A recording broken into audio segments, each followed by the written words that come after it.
एक शांत नदी के किनारे एक घना पेड़ था।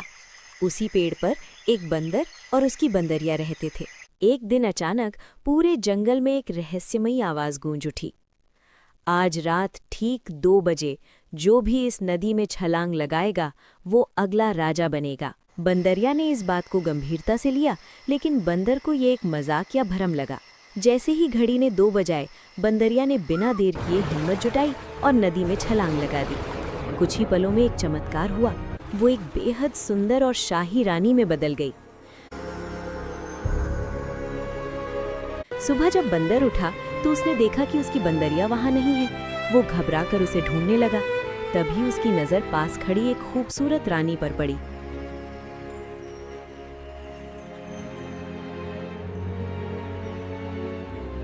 बंदर ने पूछा, क्या आपने यहाँ एक बंदरिया को देखा है? वो यहीं रहती थी।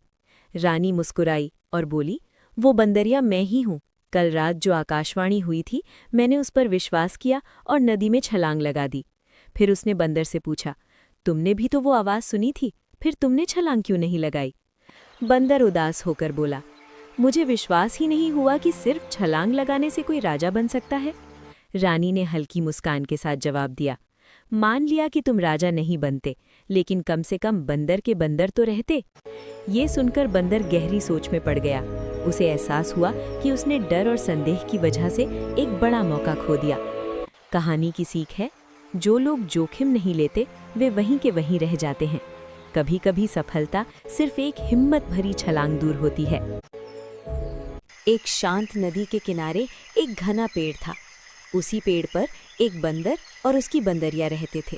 एक दिन अचानक पूरे जंगल में एक रहस्यमयी आवाज गूंज उठी।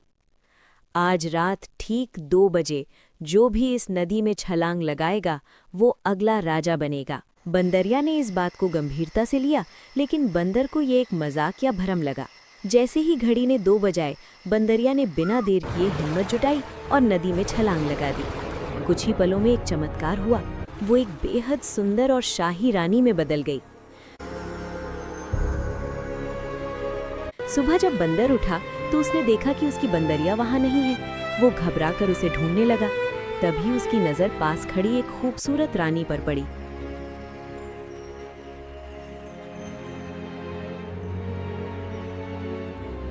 बंदर ने पूछा, क्या आपने यहाँ एक बंदरिया को देखा है? वो यहीं रहती थी। रानी मुस्कुराई और बोली, वो बंदरिया मैं ही हूँ। कल रात जो आकाशवाणी हुई थी, मैंने उस पर विश्वास किया और नदी में छलांग लगा दी। फिर उसने बंदर से पूछा, तुमने भी तो वो आवाज़ सुनी थी, फिर तुमने